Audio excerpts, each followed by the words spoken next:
And on a scale of 1 to 10, how fiddly is it? 11.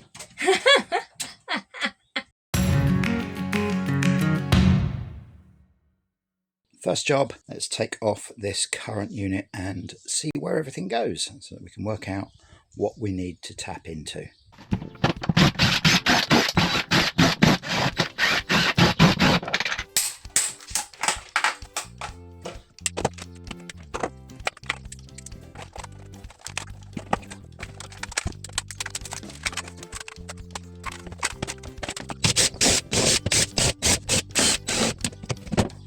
Incredibly thin panel, holds up the shelf under the bed.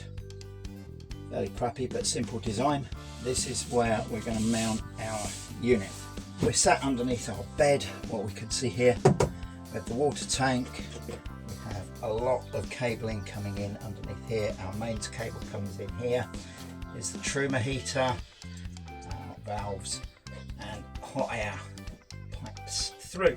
So with our inverter charger mounted here, our solar cable's coming in that far corner, so put some trunking up around, make it look nice and neat, and we'll mount the MPPTs there, a little bit of trunking, and we can bring the cables in here. That means I can then cable manage them in the back.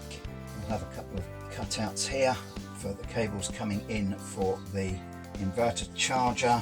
Inside here our batteries are going to be on the other side of that wall, so kind of somewhere around there we'll be punching through. Yeah, so that's kind of what we're doing, that's where we're going. Let's get on with it. You can see I've got the 240 volts back together, the input 2.5mm cable is back in, and what I've done is I've extended it down the bottom, cut it in, and we've now got these cables which are hanging out ready to go into the inverter charger. Yellow is the input, nothing is the output. And while I was at it, I took the opportunity just to straighten out this 12 volt fuse box, which was driving my OCD mad, because they put it on in the factory at an angle and just I couldn't cope. So that's now straight too.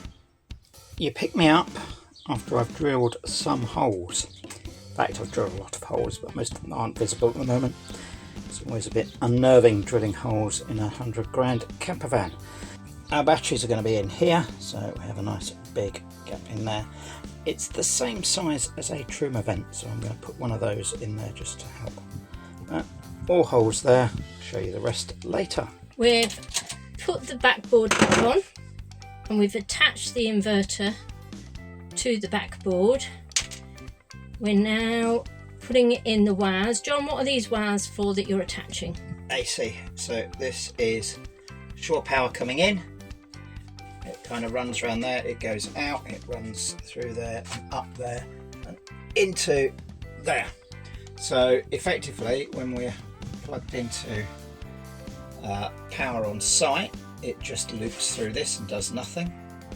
But then when we are not got any site power, then we'll run through the batteries, it will invert and send it back. Cool. That's the idea. And on a scale of 1 to 10, how fiddly is it? 11. And how thin do you want your fingers to be at this precise moment in time? Because you've got to get that fiddly bit of wire through. Teeny tiny fingers, teeny tiny hands, and if I'm honest, they need to be teenier and tinier. Smaller than they are at the moment. You mean you want 3 or 4 hands at once? No, if I'm honest, I could do it being an octopus. Now I've got a third hand. And you've got the wires on. I can tighten these up. That looks like Lego. Yeah, it is similar. Oh, that's what all the wires have gone into, yeah? That's it. These are just the connection blocks.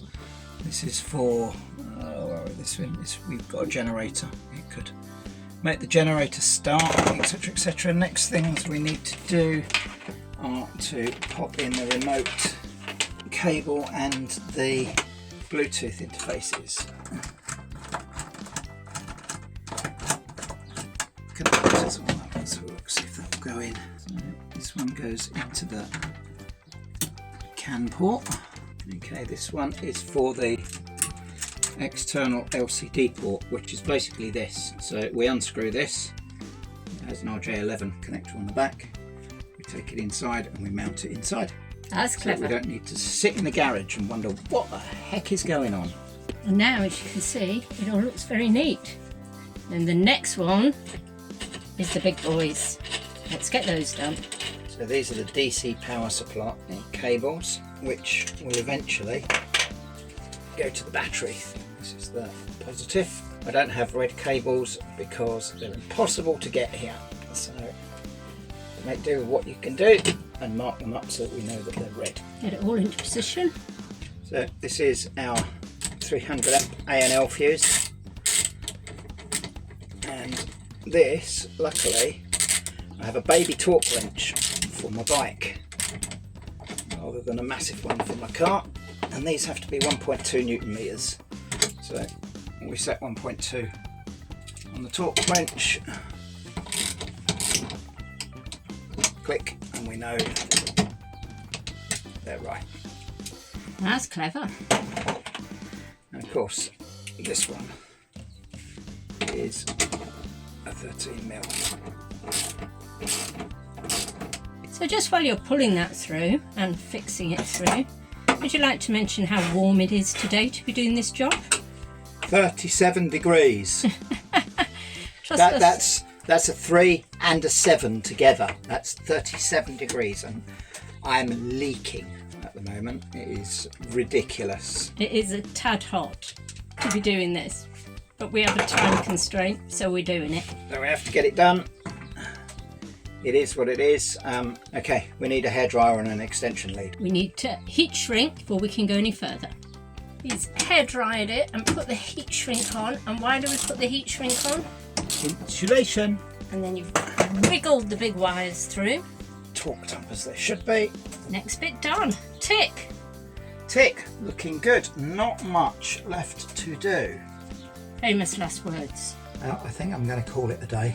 It's been 37 degrees here, which means it's been well over 40 sat in the boot of my camper van. We've got the inverter charger in and everything's back together down here. It comes down here, the only place we could run it through was there, so I had to nibble off a corner of my door. Not too happy about that. We tried every which way, but that was the only option. I'm going to make that a bit neater because I'm not happy with that cut, but that's for another day. So come down here, we've got the positive and negative bus bars, shunts in, and the main power switch is in. The batteries are going next door. I'll show you where that is. There's the boss. Batteries are going in here. We've got vent holes at the back that we've drilled at varying levels so they get airflow at different ends. There's a fan going in the door. It'll all make sense. But tonight it's too hot and it's time for a beer. Well, it's another day. It's still stupidly hot. It's about 38 degrees. Absolutely disgusting.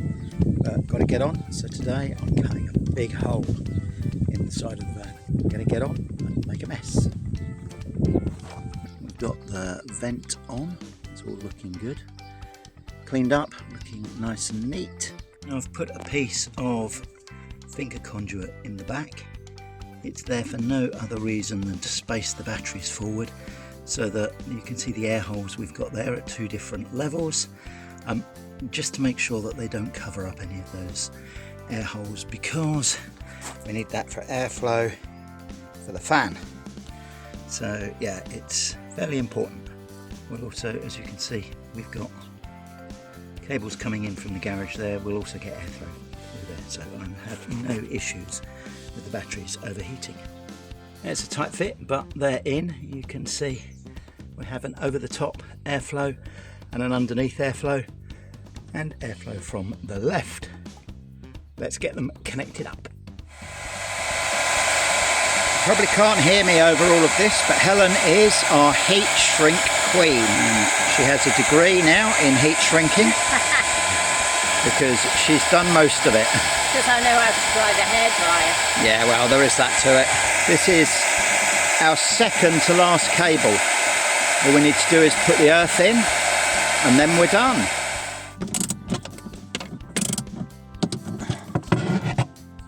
Done.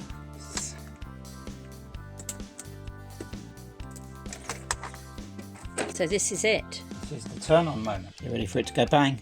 Yep. Boom! That was just me. It doesn't seem to have gone bang yet. That's positive. And here we go. We're nearly at the end of the line. You can hear this huge noise. This is the inverter charger sticking 1600 watts into the batteries. I'll wander around the other side. So over this side we have our 40 amp solar charger MPPT on one array. We've got a 50 amp B2B on the other. You'll see the bottom light is for the alternator. That's not actually connected at the moment. I just haven't got time to do that. So that's gonna have to come later. But we have solar coming in and everything's running. We've also got power on. Let me go and disconnect the shore power and you'll see the difference. And then any minute now, the inverter should realise and shut the heck up. And it's winding down, as you can hear. I've got to get the battery monitor in onto the shunt. You'll see there's a LCD on the inverter that's going inside.